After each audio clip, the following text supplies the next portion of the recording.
We're going to be going through what I'm focusing on with agencies that we work with, as well as our own, and some of the mistakes I've seen, some made by me, some made by others as well, and to make sure that you're covered for the next 12 months in terms of what to do with client acquisition, client retention, and creating new business through the good work that you're doing as well. So over the next 60 minutes, I'm going to map out acquisition, retention, and growth.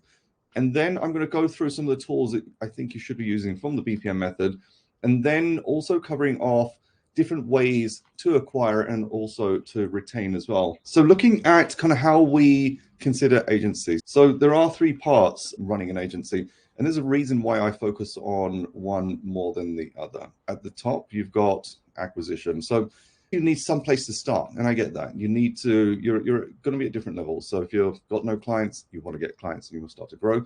But then at some point, you're going to have to work on retention, right? So you want to retain your clients and give them a great service and things like that. But this is not where it stops. And this is where I made probably one of my first major mistakes is I focused on retention, and this is about client results. So here, if I can get my pen writing properly, client results, right? This is all that matters here. There's many things you can do around retention. It's all about client results.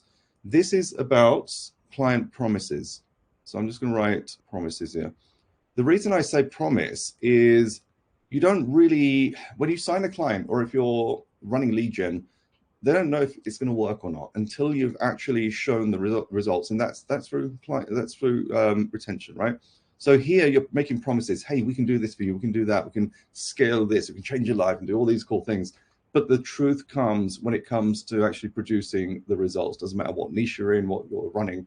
Client results is the only thing that matters.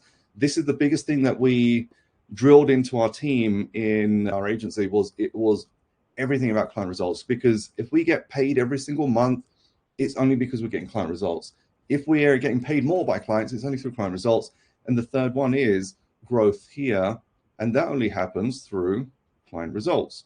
So here, for example, the most obvious one is case studies. So what we ended up doing was we would focus on obviously running our marketing, getting client results, but we got so caught up in client results, we did not focus enough on growth. Now, growth can happen in different things. Now, the easiest way to see this is lead. I'll change that to MRR, monthly recurring revenue, and this is new revenue. So in terms of measurement, this is how you measure it. So first of all, do we have leads coming in? Are we booking calls? Are we getting inquiries? All that kind of stuff is to do with acquisition, and then obviously closing into work. But the money doesn't drop until you've got the contracts in place. Then it's all about monthly recurring revenue. Now, some projects will be fixed cost. So for example, and I'll go through some of the products and pricing to give you an idea of how we did that. But some of it would be fixed price, 25K project, 5K project, 2K project. But really to grow your business, to have a sustainable business, you need monthly recurring revenue. That's through providing an ongoing service. And the better the service is, and it doesn't always work out, and I'll explain that as well, but the better the service is, the longer you're going to retain your clients. There are cases where we or you will do so well that you will still lose the client. So I remember the first time I had this experience, we were working with a furniture company. They were selling products for about $500, $1,000 on their e-com store. And we grew them from spending £30,000 a month, I think, to about 60 or 70,000 pounds at 5x ROAS. So the company were growing, they're doing so well. But then as they grew and percent of ad spend, which was our pricing model, grew, we were charging more. And they were looking at it and saying, I wonder what would happen if we replaced this agency and hired in-house. That's what they did. They told us and said, hey, we're ending the contract. We're going to go down the in-house hiring route. We were like, okay, that sounds good. So we lost the client. And then later on, we find out that it didn't work out. And this is a common problem. But on the flip side, if you look at it from a client's point of view, they were looking at, I think our fee went from $3,000 a month to $5,000 a month to $7,000 a month, or whatever the numbers were. They're looking at that and saying, this team are doing the same amount of work, but we're paying them twice as much. This doesn't make sense.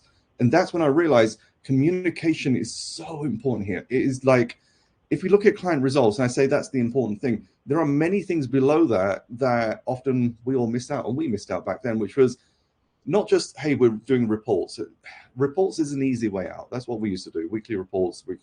One of the things, and this is really important for you, we went 2 weeks without sending any client reports. So at this point, we're doing about 12 or 13 reports a week. I can't remember exactly what happened, but somewhere along the line, either the client account manager, media buyers, I think the media buyers were creating the reports, but for some reason, the client account manager, I think she forgot. So for 2 weeks running, she forgot to send the reports. And the funniest thing about that is not one client complained. Not one client said, we're missing the client report. And that was such a light bulb moment that most clients don't actually read it, let alone care that it's dropped into their inbox, because they're busy, right? They're busy running their business. They're busy managing their team and chasing things. And then your email drops and you spend 2-3 hours on this client report and you're like, it's got all the information they need. It's the best report ever. They don't read it. They do not read most of your reports. So in that, we were like, oh, okay, so if they're not reading our reports and we're doing all these amazing things and we're telling them we're doing all these amazing things, what do we do about that? So that's something we had to change up, because it's not just about client results, it's about client communication as well. So comms is a huge part of my drawing device. So comms is really important, because here's the thing, comms is important here as well, communication, right? So you need to communicate that, hey, I can create these promises, that we can do this thing, we can change the performance of your ad account, all those kind of cool things. But when it comes to client results, you have to remarket yourself. Think of it like retargeting. This client is yours already, but it doesn't mean that they're not looking at other options. Just like I gave you one example was, hey, we want to build an in-house team. Now, they didn't wake up one morning, send us an email and say, hey, we're going to go in-house. That would have taken weeks and weeks and weeks of conversation and reading and planning and things like that, which we were not aware of, and neither could we have done anything about. Now, if you change that and say every single week or every 2 weeks, we're going to jump on the call with a client, because we weren't doing this, by the way, at that point. And in that call, we want to know exactly what's happening in that client's business, what are their stresses, their strains, their problems, what else could we help fix? And when we start to introduce that, we start to build a closer relationship. Because I think at that point, and this was 2017 into 2018, for us, it was easy to get results, and it was not easy initially, but we had to build processes, and then it became easy. Then it became easy to just send reports every week, and we got really good at it. We built, spreadsheets and automations and attaching super metrics, and we're like, hey, this process gone from like 1 or 2 hours per client down to about 20 minutes. But like I said, no one was reading it. But when we started having either 2 calls a week, 2 calls a month, depending on the size of the client, or 1 call a month, we started to build human-to-human relationships. That's a huge part of communication. So here, once you've got the client, it is about the human nature of communication. Here, it does matter, but it depends on what your brand is. Now, for example, going all the way back, when I started the agency, I was always the face of the brand. I know some agencies don't want to do that, freelancers and stuff like that, but it makes a huge difference. Being the face of the brand makes a huge difference in building trust and likability. Here, it's about continuing that more at a human level. So having a face of the business is huge in terms of your acquisition. If you're not comfortable doing that, then you will lose out. I can just tell you that. There's no way around it. You might want to use AI, you might want to use all the other options, but you need a face of the business. But when it comes to client results, you need to have that human connection as well, to keep reminding them why they're with you as well. So that's one side of it. Now, up until 2017, 2018, this is all we focused on, retention. So probably 80% of the time on retention, 20% on acquisition, 0% on growing our own company. Now, what does that actually mean? So if I go into 2017, we were probably doing, I'm just trying to think now, probably, and I'll put this into pounds because what we're selling in. So we started the agency around May, June time. 3-4 months down the line, we're making £20,000 a month. Now, bear in mind, it was just myself and my business partner, who's also my wife. £20,000 is actually a decent amount of money when you've only got 2 people and it's basically just one income. So we were taking a decent sum right from the start. However, I was also working 12 to 14 hours a day because I was doing everything. And we were actually struggling to service all our clients. So I think we were charging anywhere between 1,500 to 3,000 a month. So you can roughly work out on average how many clients we had. Give or take, it was anywhere between 8 and 12 at any given time. And we were struggling because, yes, it's great to have the income, but what use is the income when you're absolutely stressed out? And to be honest, my health took a hit.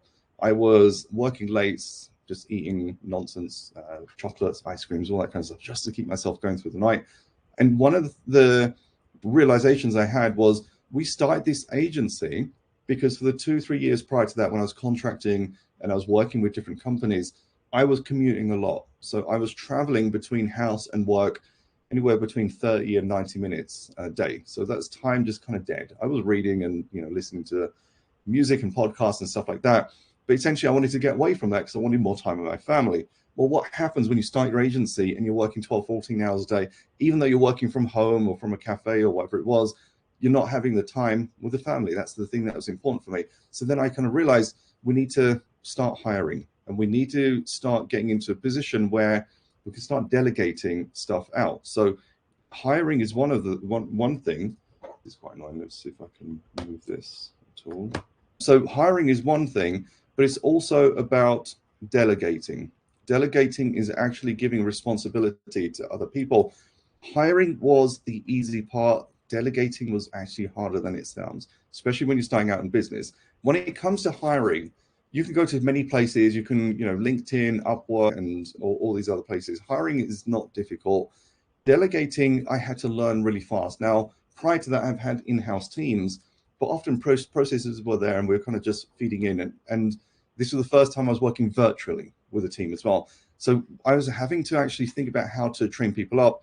The fastest way was just creating videos which would just explain how to do a certain process. I think we just ended up doing Zoom videos. So it's just kind of like creating a screen share, sharing the video, and then putting that file onto Google Drive. That allowed me to earn back more time. So rather than 12 to 14 hours a day, I could get away with doing maybe 10 to 12, for example.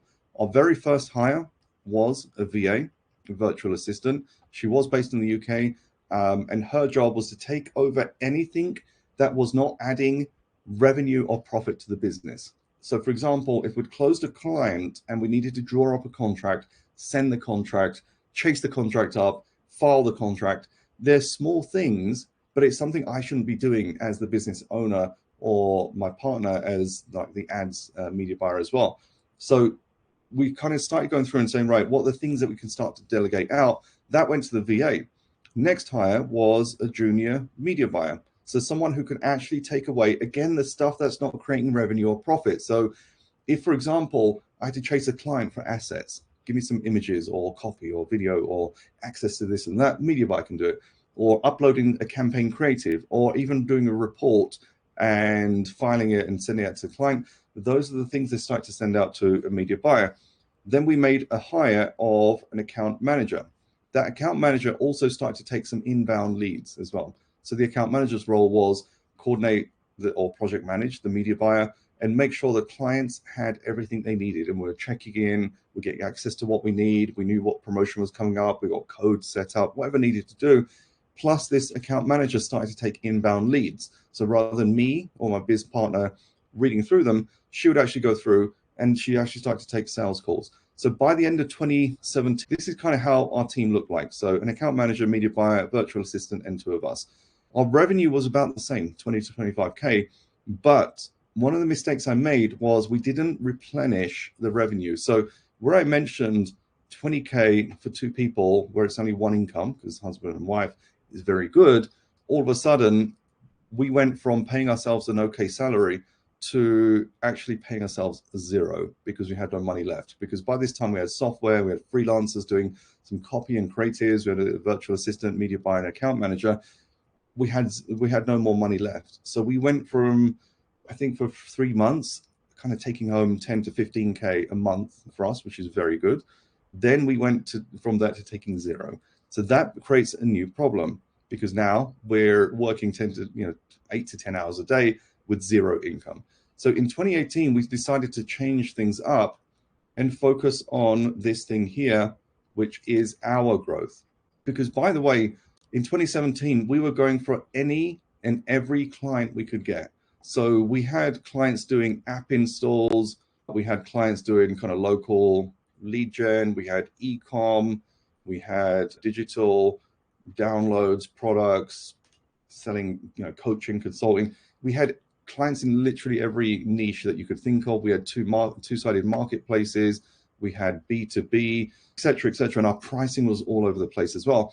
And the problem with this meant that because we had a junior media buyer, every new kind of client we brought in, so let's take one of our clients here, App Install, was a company you might know called Canon. I think they were bought out by Hewlett Packard or someone like that. But Canon, back then they were trying to regrow their business, getting into the digital space and things like that.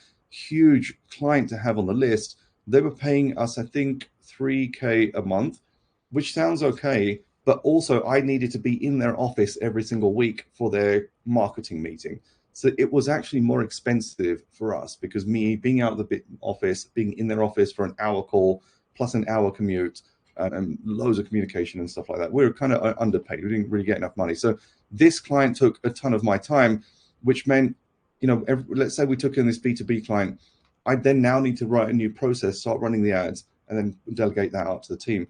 It was really impossible to grow an agency like that because I was the one having to direct absolutely everything when it came to each of the clients. So 2018, we decided to actually niche down. Now, I know a lot of you will have gone through this process. Do I go niche? Do I go broad? We started off broad because I didn't really know what I wanted to niche down into. I could kind of run ads into any niche, and it wasn't like I'd spent 10 years in e-com. I'm just going to do e-com. For me, it was like, if a client needs help, I'm going to go and help them. But that was a mistake. So in 2018, we said, right, we're going to focus on e-com. Now, e-com isn't the easiest niche. With hindsight, I probably wouldn't have done that. I'd probably say the easiest niches are kind of coaching, consulting, digital products, and things like that. Reason being, and I know Amar's on the call, e-commerce has physical products and has physical problems. So everything from getting shipments to getting getting the inbound shipments, to getting them delivered, to having warehouse staff sort things out. It's very hard to scale a business fast when there's physical products involved. When it's digital, it's a lot easier. Anyway, we went down the e-com niche, and that was fine for a time until we realized there's actually lots of different sub niches within that. There's categories. So for example, fashion and supplements and things like that. And then there's also different levels of growth. And this is just to give you an idea of getting your own game plan right for 2025 of where you want to be in terms of acquisition and generating results as well. So categories, like I mentioned, there's fashion, there's supplements, there's, all homeware, there's all kinds of niches here that you can become an expert in as well. But the important thing here is also there's lots of different growth levels. So for example, someone who's starting out is at the $0 level.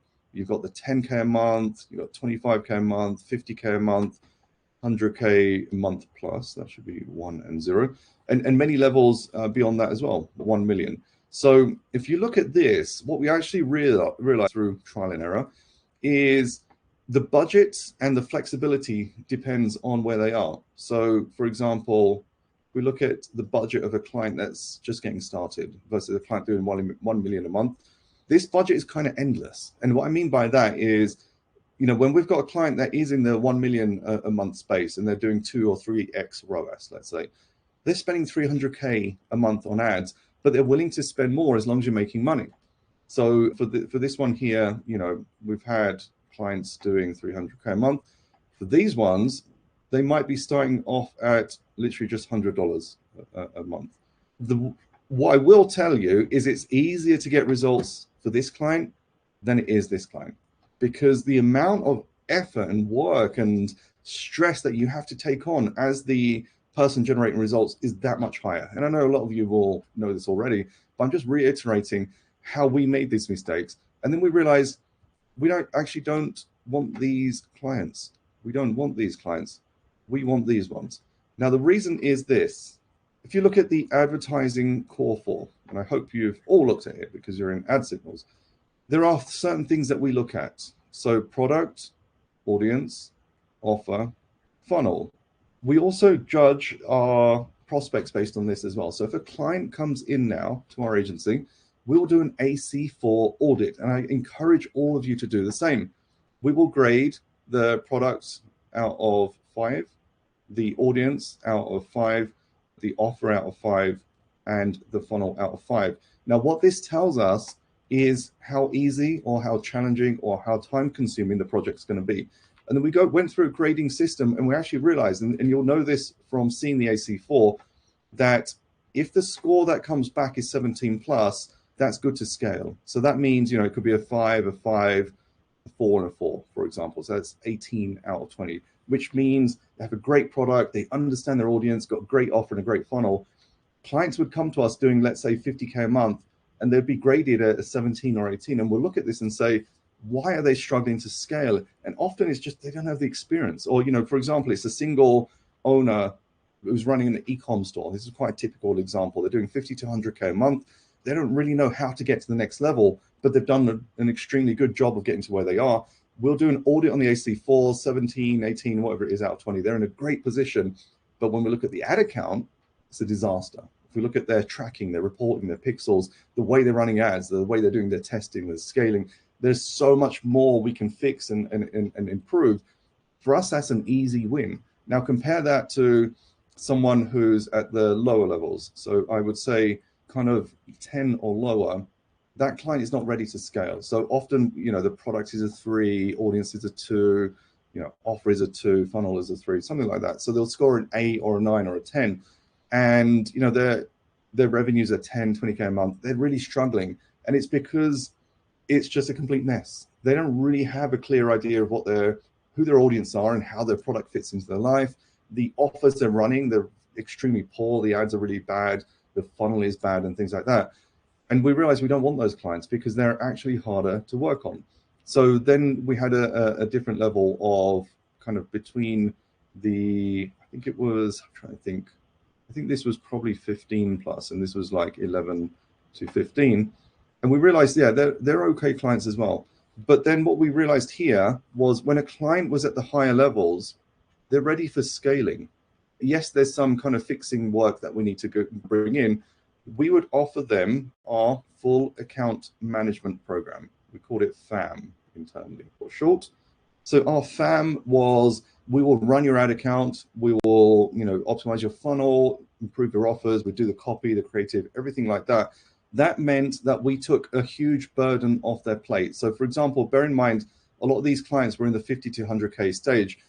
The founder was often the one that learned ads, running ads, sometimes in the BPM method program and stuff like that.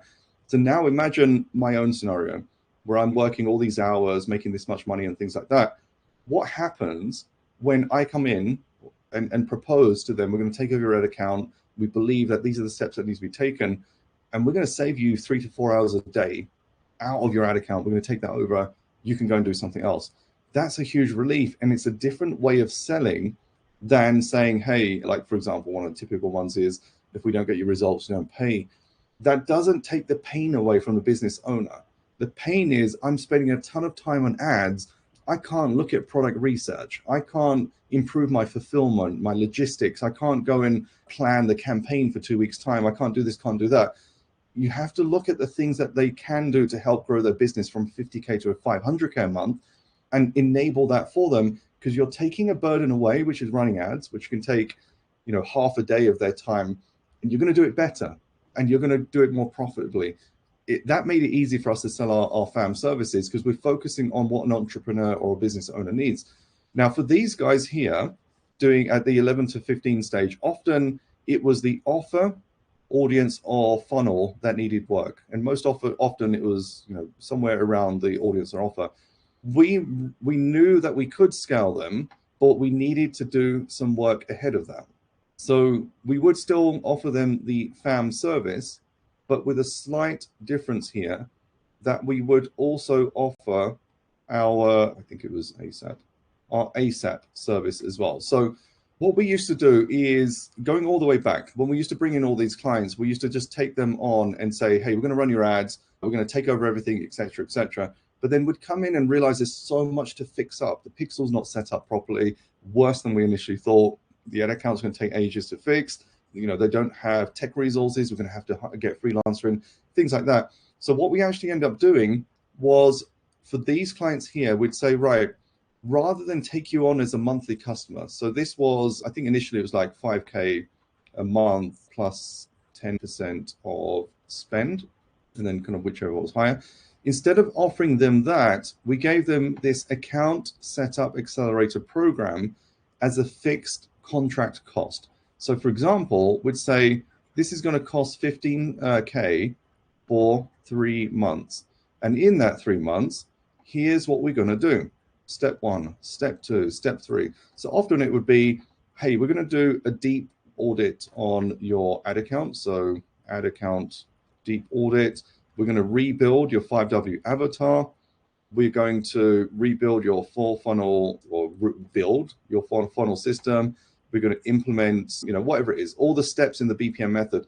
And what ended up happening was we created a different expectation. We explained to the client, we're not going to come in and scale like you've got too many problems to fix, because we've done the AC4 audit and we've explained to them that certain things need improving. So for example, we graded your audience 3 out of 5, and here's why, and here's what we're going to do about it.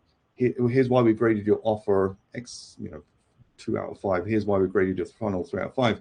But here's what we're going to do about it. And when we came back with the initial AC4 audit for our prospects, we would push that back to the client and say, but here's what we would do about it.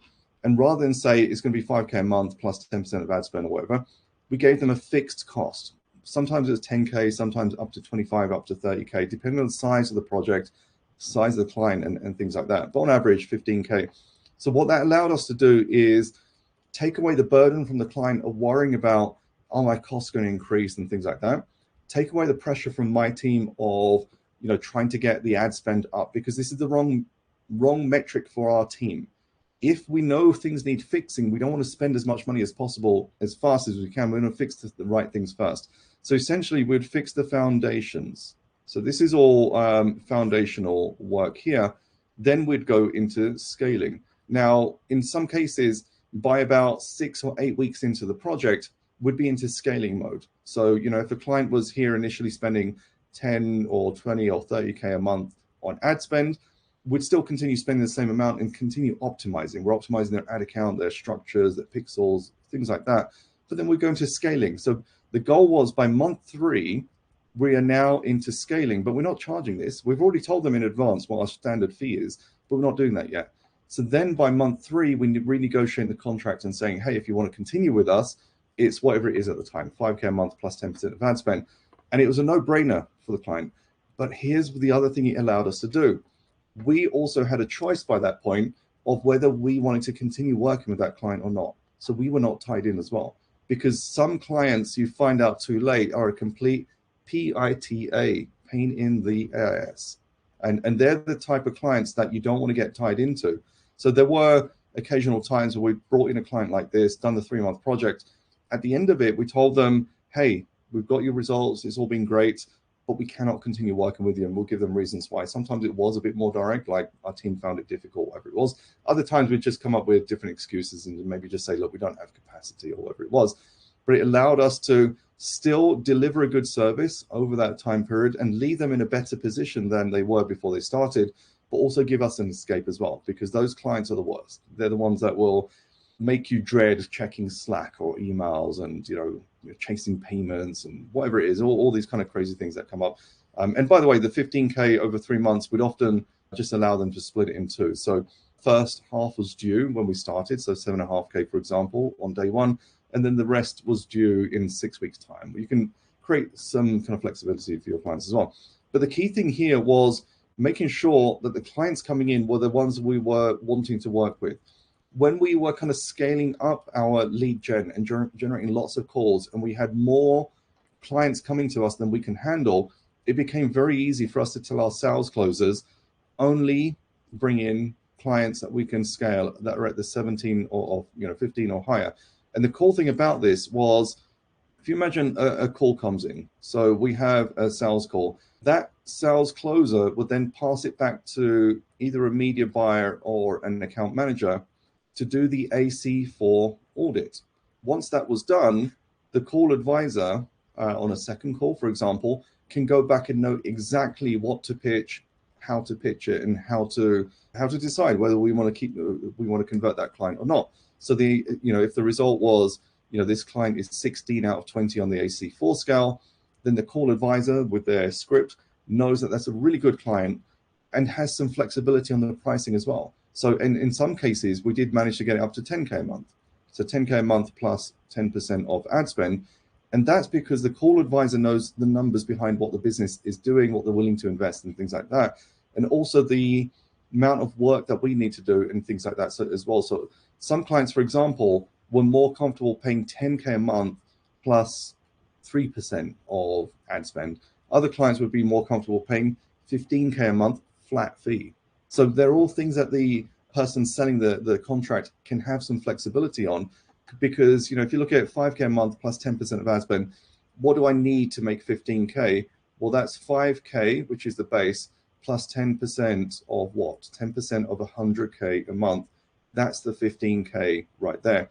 So if they're not spending 100K, if we go in with a contract and say, right, you're spending 50K a month, we believe we can scale you up, but it's going to cost 15K a month and it's going to be a flat fee. Now, we will lose out at some point if they start scaling up higher. Now, one of the questions I get back is, how do you present a 15K offer? Well, it's not just full account management. For us, that it was also funnel optimization, and that included a website as well as email. We were change that to copy, creative, tech, and tech could be Zapier, it could be Pixels and things like that.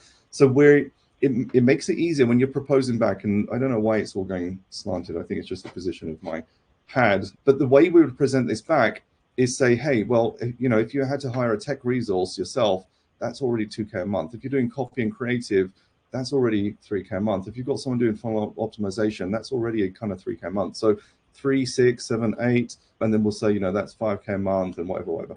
We'd stack it up like that and tell the client, we're taking these roles away from you and we are going to do it for you. So that's how you kind of stack it up. Once you know more about the business, and then you kind of bring that back. That's what helped us to scale up, reduce my time, and get into a position where I'll put 2019 down here, right, better than that. So 2019, not that much better. So I think at that point we were probably doing about 70K a month. So that's literally just moving into the territory of making 7 figures out of business. We had, I think, a team of about 7, but here's the cool thing. I was only doing 2 to 3 hours per day in my business. And every single month up until August, I think, of 2019, I was in a different country, either hosting my own mastermind, attending another mastermind, speaking, and doing all those kind of things. So I think starting end of 2018, I went to Bangkok. 2019, I think we started off I went to Vegas in January. February, I think I was in Nashville. March, somewhere else, April, etc. So every single month, because I had the time and I had a team that was delivering results and we had acquisition rolling in and things like that, that's when I kind of realized this is where I want to be. And at that point is where I started to focus more on my own coaching and courses and things like that. So we started to do more with the BPM method. We launched the cookbook, which, by the way, launched in September or August of 2019. We made 100K in 8 days just by launching an ebook. And it was at that point I realized, like, if you think about it, we're making 70K a month with our agency, and I just did that in 8 days with an ebook. Just changes your perspective of how to make money with your business. So by 2020 onwards, our business started to be split between agency and, I guess, digital. So digital was our coaching, our trainings and things like that. So agency here. And by this point, I think the agency was doing 150K a month and the digital was doing about 100K a month. So now all of a sudden we have a business doing 250K a month. We had payroll at about 100K a month. We had a team of about 30 to 35 people, give or take. And I had a leadership team and things like that. But guess what happened at this point? By 2021, I got sucked back into the business because it's now all of a sudden, like if you go back to 2019, this is the reason I'm sharing this is to give you a perspective of where you want to take your business and the reason why you might not want to scale up as well. And the reason why I scaled down. So if you look at 2019, I was spending 2 or 3 hours a day in my business, making easily comfortable money. Like this is we spent a lot of money, but we invested a lot of money. We went on cruises and holidays and all. 2019 was just a transformational year for us, but it was probably the most relaxing for me as well because now, and I went from a team of 7 virtual people making good money, good profit. Everything was just working. If I could change one thing, it would be not to scale the agency business and everything up at the same time to this. Because bear in mind, at this point, we also had our own e-com store. This was doing about, I think, anywhere between 10 and K a month. We were doing affiliate marketing as well. So affiliate e-com, we're doing events. We'd added lots of things on. So by this point, 2021, 22, I had a larger team and all the things that come with growing a business. And my vision was, if we can do 250 a month, we can do 500. If we do 500, we can do 1 million. But here's the problem. I was working 10 to 12 hours a day. My health started to suffer. I was not enjoying it. I'll put a frowny face here. And it became more and more of a less exciting period for me because I realized I went from running a really fun business here. And by fun, I mean, I had a ton of free time. I could go and do these masterminds, go and travel the world and do all these cool things. I had an amazing team.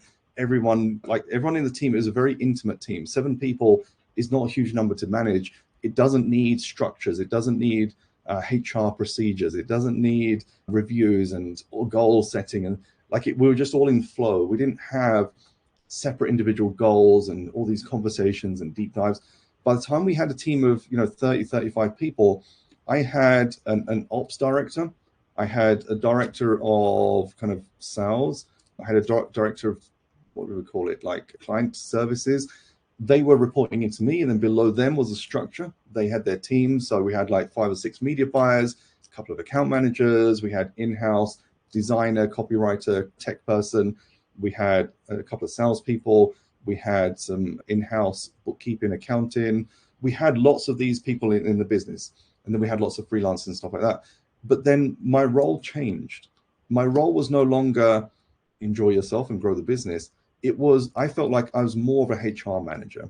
I was fixing problems in the business between people. If you imagine by this point I think we had 10 or 12 clients, but we're charging a lot more. And that's why we're making anywhere between 150 and 200K a month with our agency. But we had a lot more problems developing because we had so many things moving in the business that most of my day would be spent on troubleshooting. It would be spent on hiring. It would be spent on considering firing. There were just so many things I was just not enjoying. That's not why I grew my business. I didn't want to be a HR manager. I didn't want to be a people manager. I didn't want to be worrying about process and other team following things and stuff like that. So then actually we made a decision in 2022 that we're going to cut down our revenue and we're going to look at different opportunities. So between 22 and 23, we actually decided that the agency would be the one that would take the hit, but the digital side of it was what we would continue. And that's exactly what we did. That brought a lot more benefit back to me and also the business as well, because without this, I wouldn't have got deep into AI. I wouldn't have launched ad signals. I wouldn't have had the opportunity to do many other things that we did in 22 and 23.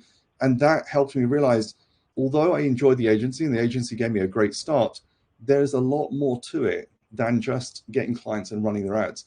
Because if you go back to here, so I mentioned FAM and ASAP, and I can kind of show you our landing page for ASAP, just to give you an example. So account setup accelerator program was designed as a way of giving them everything in the BPM method, and we'll do it for them, but with a fixed cost, as I said as well.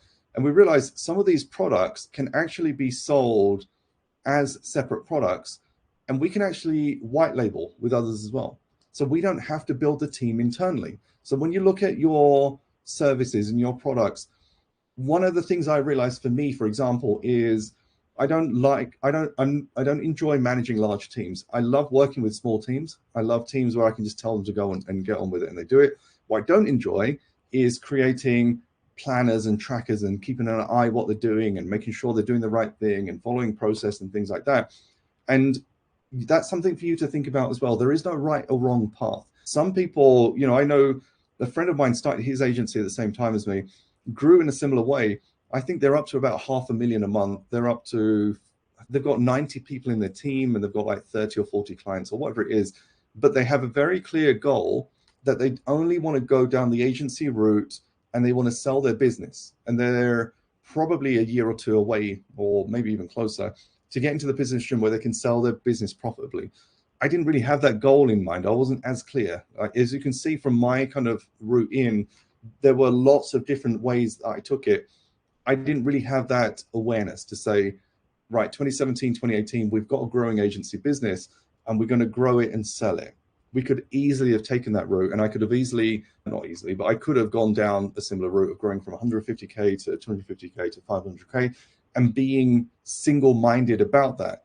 But the curveball for me that came through was when we made this 100K through the cookbook. Now, if this didn't happen, I don't think I would have gone as deep into coaching and ebooks and things like that, and BPM method probably wouldn't have been as big as it was. Ad signals wouldn't have been here, etc., because I would have just focused heavily on the agency, and I would have just gone all in on the agency, grown the agency, probably got to 2020 at this stage minus this revenue, but this would have been higher. And this team would have been 100% focused on the agency, because this team actually included someone looking after e-com store, people working on the digital products and things like that. And that's part of what made it difficult to grow the business, because there were almost like sub businesses and sub revenues within the business. So part of the team were working on client accounts. Some of the team were working on my own accounts. We were growing the e-com store. We were trying to grow our digital products.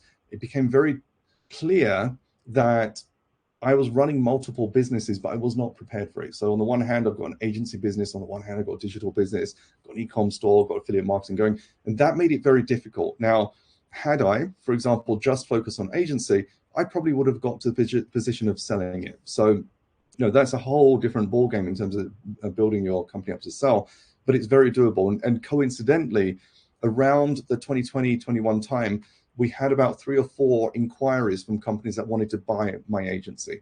There was one company, for example, they were big in the SEO space. They wanted to introduce paid marketing, and they wanted to buy an agency. But that's something which you should always have in your back pocket as well, if you get to that stage. We were also looking to buy companies, because we looked at this and said, right, we do Facebook. It makes sense for us to do Google ads. What if we could do YouTube ads? And we're also looking at smaller agencies to buy. We had conversations with some as well. So there's different ways to grow your business. What I've shared with you here is the path that we took to get into where we are. And this is part of the challenge, deciding how narrow or broad you want your business to be. So when you're serving your clients, there's multiple levels of niching down. So first of all, like I mentioned, I went down the niche of e-com. Then I realized there's multiple niches within that where we could also specialize in. Now, we'd never niched down at that level. We had clients in fashion, in supplements, in just so many, even like selling titanium nail clippers. But we had loads of different niches for e-com. But what we did realize, this was our biggest niche. The e-com client has to be making between, or at least making 50K a month in revenue. Because if they're making 50K a month in revenue, they're spending anywhere between 15 and 25K in ad spend. Okay, so if you imagine 2x ROAS roughly as a base, so that's the absolute minimum. And generally, unless they're spending about 20K a month, it wasn't really something we would take on. So we found our niche, but here's another problem we found. Clients that are doing 1 million a month, or even like above 250K a month, we actually found a new problem that we actually solved, because they don't need an ads agency. What they actually needed was expertise and consulting. We actually created another product for this. We created a growth accelerator program, and they said, well, we've seen your case studies and we know you're good at scaling and stuff, and we stuck at 200K a month, and our agency are good, but we just don't think they're able to scale it. So we want to bring in you as a consultant. We built the product for them. And the idea was we'd do all the audit work and we'd do everything except run their account. So every month there'd be a 60-minute call with me. And then within that, we'd also have a 30-minute call with the client as well. So a 30-minute call, then 2 weeks later, 60 minutes, 30 minutes, would have Slack communication. We would do weekly analysis, but we didn't do reporting because that was done by their agency. But within the weekly analysis, we would tell them the things to do. So either the agency or the in-house team, and would kind of manage all the insights and the process and the things like that. So what ended up happening was we built this gap program. We started off at 5K. We didn't know how to price it. So it was like 5K a month flat fee. We would do the consulting. We would complement what their ad agency are doing and things like that. That client grew significantly over the next 4 months, and we did our job. And then we realized, actually, we grew them fairly significantly, but our revenue stayed the same. So the next client that came in, we charged them 7K a month, and that was all good. Then we realized, actually, we could charge 10K a month plus a percentage of revenue increase. Now, what that means is, let's say, for example, let's take it down here. Let's say when a client comes in, they're making 100K a month. Or in this example, let's say they're making 200K a month in revenue. And that's what they've been doing for the last 3 months. We would take that as a baseline and say, right, you've done 200K a month. We will take, for example, 5% of anything new above that 200K. So let's say, for example, the next month they make 250K. So if we've added $50,000 through the work that we've contributed, we'd get paid to $2,500. So now we came up with an offer of 10K a month plus 5% of profit. So now if we've added 50K, guess what? The next month we're billing 12,500. Good value for the client because we've proven that we've added the actual value, and we're only getting paid more if we add more. But that 10K a month is the base. Now, that obviously depends on the size of clients and things like that. But I'm giving you examples on how you can bolt on products depending on where your client is. Now, if I go back to here, I've showed you that our prime client was here in terms of the 50K plus for our full account managed service. I've showed you a new product we developed for clients that didn't need ads account management, but needed consulting. But guess what? There are a ton of clients here as well, where we also managed to close them on deals as well. We sold them on ASAP. We sold them on BPM method coaching. That allowed us to tap into a market that we would have otherwise said no to. So for example, I think early 2020, we had a client come to us. He'd been running a dropship store. He'd just been testing lots of different products. And he came to us and said, look, this product is absolutely taking off. I want to turn it into a brand. I want to get my own supplier. I want to do all these things. And I said, that sounds amazing. We can definitely help, but we're not going to fully manage your account because you're going to need a new store, new ad account, new funnels and things like that. Guess what? We have this program called ASAP, where we will build everything for you. And I think we did sell it on 15K for 3 months. And we did that. And we built with him, we built up his new Shopify store. We implemented all the stuff that needed to be done for that as well. And that client went from spending zero, because obviously a new store, to I think we got him to about 25K a month at the end of the 3-month period. He wanted to take it over. And that was fine as well. If he wanted to continue working with us, we could have done that as well. But that allowed us to create a conversion machine where it didn't matter. As long as the client was in the e-com space, we had a product for everyone. Now, I'm not saying you have to have a product for everyone from the start, but it's something that you can evolve into. It's something that as you're developing your offers and things like that, there are like, I don't know if it's millions, but there's hundreds of thousands of clients out there. There are many, many clients that will need your help. It doesn't matter what you offer. Even if all you do is copywriting, or all you do is tech integrations and APIs and stuff like that, the way that you attract clients will depend on how you want to develop and grow your business. For example, Upwork. Upwork is an amazing place to get your early clients and to grow your reputation, get case studies and things like that. Because if you go back to this very simple method of growing here, acquisition is promises and building trust. But where you do that, it's either, you've got organic, you've got paid. Obviously, if you're running ads, you should be good at your own paid acquisition, or you've got other people's audiences. Where do they come from? Well, Upwork is one of them. That's someone else's audience that you're tapping into. Organic is, SEO and social media and stuff like that. Paid is, Facebook ads, YouTube ads, whatever it is. But other people's audience, that's how we actually got our first clients in 2017. For me, that was LinkedIn. I think April 2017, I posted up and said, hey, I'm going to start an agency. I don't have any clients, but if you need help with Facebook ads, let me know. And I started to do more like that, and leads came in. And that's why our leads were so random, because you can't really control what kind of leads you get in from OPA, but you can at least put yourself out there. It wasn't until we just started to run paid ad funnels that I could actually control things. So the first time we ran paid ad funnels, I think was 2019 or 2020, that we launched a 21x case study. That's the first time we did paid lead gen for our agency. The 21x case study was, we had a client in 2018, we scaled them very well. I think they went from a few million a year to making like 16 million in I think about 6 months or something crazy like that. We turned that into a case study. That case study, which we call the 21x case study, which, by the way, if you want to swipe and funnel hack, you can do that as well. So this is the funnel that we had. So 7 million in Facebook sales, we did that in 3 months. So 15 million we generated in 3 months. So we turned this into a paid ads funnel. Now this is the landing page, and we gave away some of the preview, but the full case study was inside. You download the case study, you go into our email flow, you would then be prompted to book a call or whatever it was.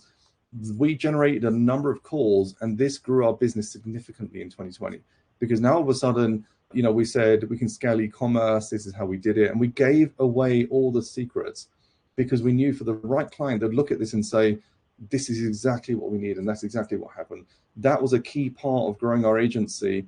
Where's my numbers? Into what it became, which was this 150K. A huge part of it was we were able to attract the right client. We were able to get the right pricing in and effectively get better clients as well, because we weren't playing in the pool of LinkedIn and just random leads coming in. We're being very specific and saying, and essentially saying, if you want to grow your business from 7 to 8 figures, like we did for this e-com brand, this is the exact process, and we can do that for you. And that's exactly what we did. And clients that came in, there are a number of clients that we did, again, grow from 7 to 8 figures, clients that were selling their business that we'd helped to scale up, and they were selling it for 7 figures and stuff like that. So that creates a flywheel effect.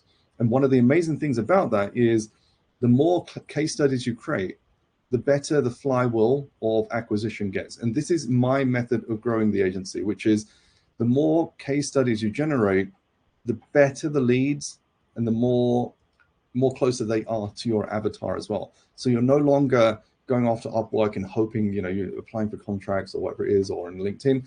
You're now being super targeted, because in our ads would say, hey, if you're running a store and you're doing 7 figures, you don't know how to get to 8 figures, download the case study and we'll show you exactly what to do. And then obviously they'll enter an email flow, come into the acquisition. We've got the promises, the comms. Would say, hey, we can do the same for you. We'll close them. We've got the process set up for client results, which is the BPM method. That's how we would generate results. We would then turn those again into case studies, and the whole thing becomes a flywheel again. Number one, be very clear on what acquisition, retention, and growth looks like for you. Number two, be clear on your revenue goal and your income goal as well. So, one of the things is, I want to grow to 100K a month, I want to grow to 50K a month or $1 million a month, whatever it is. But what's your income and what's your lifestyle going to be? What do you want? There's no right or wrong here. You could be like, I'm going to do $1 million a month and I'm going to put the hours in that I can, and that's absolutely fine. I've got 5 kids. Some of my kids have disabilities and they need a lot more care than otherwise. I don't have the time to run a business doing $500K, $1 million a month with 30 people, 50 people, 90 people. I have commitments outside of that as well. You might be in a different position. Maybe you don't have kids. Maybe you don't even have a partner. And, you're like, for example, I think, what's his name? Alex Becker. Like, one of his things is he's locked himself into his apartment, or Hormozy, who said he kind of doesn't go to friends' weddings or anything like that. And he spent, I think, 3 years just scaling his business. That's absolutely fine. If that's what you want to do and just go all in, you're gonna have a far higher chance of success. For me, I decided to go back to the 2019 model, which was running a business that was doing between 70 and 100K a month with a small team, not spending that much time on the business. This became my model, which was, how can I get a decent revenue coming in? How can I continue doing stuff I enjoy? Like right now, today, I only work on things I enjoy, and I can say no to the things I don't. I have clients, I have community, I have programs and stuff. Everything I do is everything I've enjoyed. Over the last probably 21 to 23, I couldn't always say that. In 2019 was the model. So for you, it's about writing out what your model is. What's my income? What would my team size be? Even if it's one person and you just want to do consulting or coaching, that's fine. How many hours a day do I want to spend? And what do I want to then be doing with the rest of my free time? For me, I love writing, so I write books. I do research into AI. I also have hobbies outside of life as well. But that planning part is important, because as you look at your next 12 months of growth, I don't want you getting caught up in the trap that I see so many people getting caught up on, is I need as many leads as possible. Like if you go into any kind of agency group, growth group, things like that, I would probably say, 90% or more of the conversation is about acquisition. Very rarely is the talk about retention, and very rarely is it about actually what do I want as a business owner and how do I achieve that. That's exactly what I focus on. So acquisition for me is a result of great retention and focused growth. So they're the two things that I care the most about. They're the two things that I stress about. They're the things that I build my programs about as well, and where I support my own clients and my own freelancer clients and my own agency clients of working on this. Because most of the people that I end up working with, they have clients, but they don't have systems of creating results, and they don't have all the processes built out that they should. And therefore, they're relying heavily on new leads because they can't retain, or they can retain, but they're not charging enough. And therefore, like for me, when we're doing 150K a month, we had anywhere between 10 and 12 clients. So on average, we were charging about 10K a month. Isn't it better to have 10 clients paying 10K a month than 100 clients paying 1K a month, for example? I'm not saying you have that, but that's the kind of scale that you need to decide between. Can I charge more, and can I have fewer clients? Because when that happens, your whole processes, your systems are easier, but you need to grow into that level. You can't just immediately say, hey, I'm going to start an agency and charge 10K a month. You need reputation. We spent a few years building that up to be able to get the trust of prospects, to be able to get the confidence to actually pitch offers that would go, I wasn't confident pitching more than 1,500 a month for my ad service in 2017. I just didn't feel like, because the way I pitched it, and some of you probably been through this as well, is I looked at how much I want per hour, how many hours I need to put into each client, and then I priced accordingly. And it was like, well, 1,500 a month seems quite good. And, that I had 10 clients doing that, and I'd make, 15,000 a month. And yeah, that sounds pretty cool. Then I realized that's a lot of work. 10 clients, 1,500 a month, it's a lot of work. Then we started to edge it up. And the next client that came in, it was like, all right, we're going to try pitching 2.5K a month. That's really scary. I hope they say yes. Some said no, but some said yes. And it was like, oh, great. So people are willing to pay 2.5K. Then we started to step up. And I think the first time we charged, for me, a huge amount was 2018, where my account manager actually told me, go and charge them more.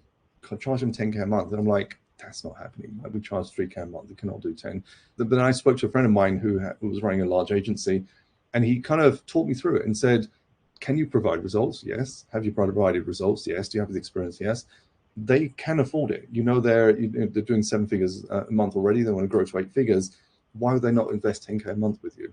If that makes sense. And then we decided, okay, we're going to pitch that 10K a month. Client was like, yeah, okay, let's do it. There was no kickback of, oh, I'm not sure, and what you're going to get for 10K. The client just literally said, yes, let's get started.